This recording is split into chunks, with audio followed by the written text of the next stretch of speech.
Paul Smith was a poor farmer who lived a simple, honest life with his wife Clara. He worked hard every day and never touched alcohol. Even though people said it could reveal the good light, a mystical experience that brought health, wealth, and happiness. But one strange night, Paul drank an entire bottle of whiskey.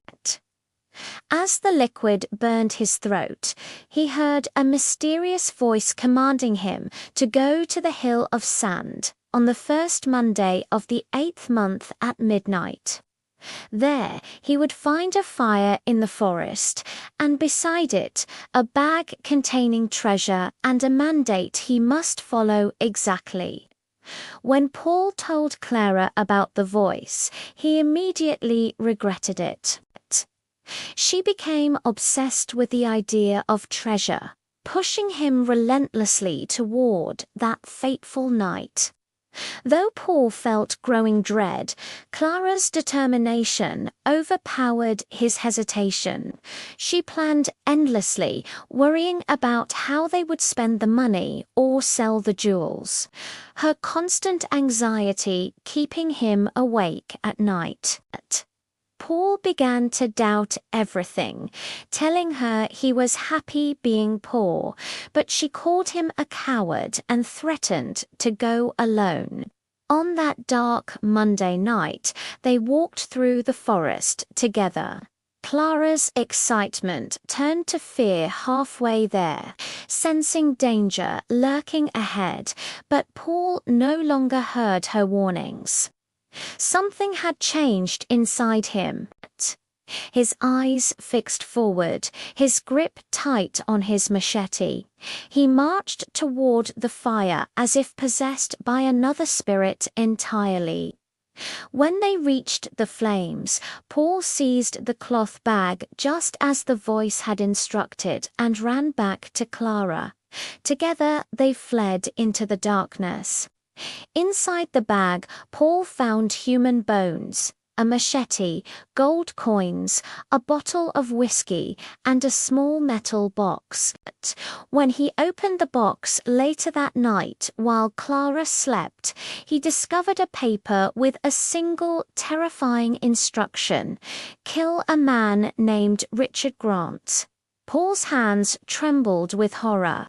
He left their home and went to a bar, needing a drink to calm his racing thoughts. As he raised his glass, someone nearby spoke the name Richard Grant. Instantly, hatred flooded through Paul's body like poison. His glass shattered on the floor. Without understanding why, he pulled out his machete and attacked Richard Grant with savage fury, shouting for him to fight or die like a dog. The fight was brief and brutal.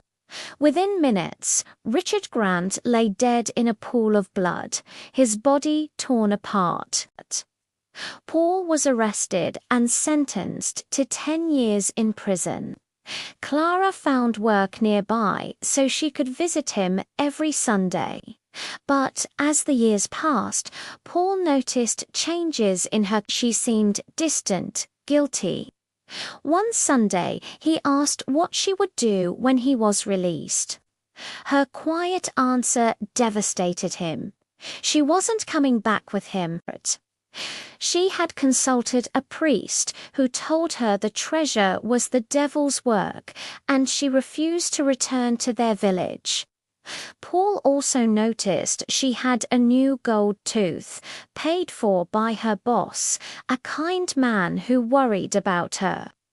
Paul understood then that he was losing Clara, that prison had taken more than just his freedom. On his final day of release, Paul gathered his few possessions, including torn pieces of Clara's photograph that he had ripped up and reassembled countless times. He couldn't bear to stay in the city, so he walked along the dusty road toward the mountains, feeling empty and lost. He knew something remained unfinished.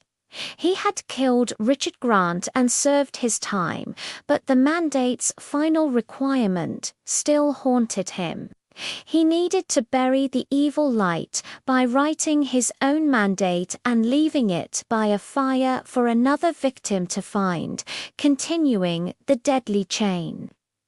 Desperate for guidance, Paul visited Simon Hammer, a wise old man who understood the evil light. Simon revealed that he too had fallen under its curse as a young man, killing someone named Russell Warden after hearing the name at a market. Simon had written his own mandate, which had been found by Carl Antonio, who killed Simon's enemy. That mandate was found by Stuart Hall, who killed Carl Antonio's enemy, and the chain of death had continued for generations. Simon urged Paul to break this chain by writing a different kind of mandate, one that wouldn't require another murder. 10 weeks later, on the darkest night, Paul and Simon hid behind trees near a fire they had prepared. They heard a horse approaching slowly. The rider dismounted with his gun ready, grabbed the bag Paul and Simon had left by the flames, and rode away into the night. Simon told Paul that the evil light was finally leaving him, that the sadness was lifting. He asked Paul what instruction he had written in the metal box since Paul had no enemies to kill. Paul refused to answer at first, saying it was his secret. As the sun rose, Paul felt something shift inside him. Freed from the evil light's grip, the dawn seemed more beautiful than any he had ever witnessed. He suddenly thought of Clara, but stopped himself, realizing she had been part of the evil light all along. Her greed had led him to this tragedy. Richard Grant died because of her influence. Paul turned to leave, but then changed his mind and ran back to Simon Hammer. He bent down and whispered his secret mandate into the old man's ear. Simon's eyes filled with tears of joy as he listened. Paul explained that his mandate ordered the unknown rider to take a photograph of the first person he found with an untrue heart, the first unfaithful friend or lover, and tear it into pieces. Paul realized that when he had torn Clara's picture in prison, it had begun to free him from her evil power. A woman who turns bad becomes the worst evil light of all. He told Simon, because there are many ways to destroy someone without ever touching them.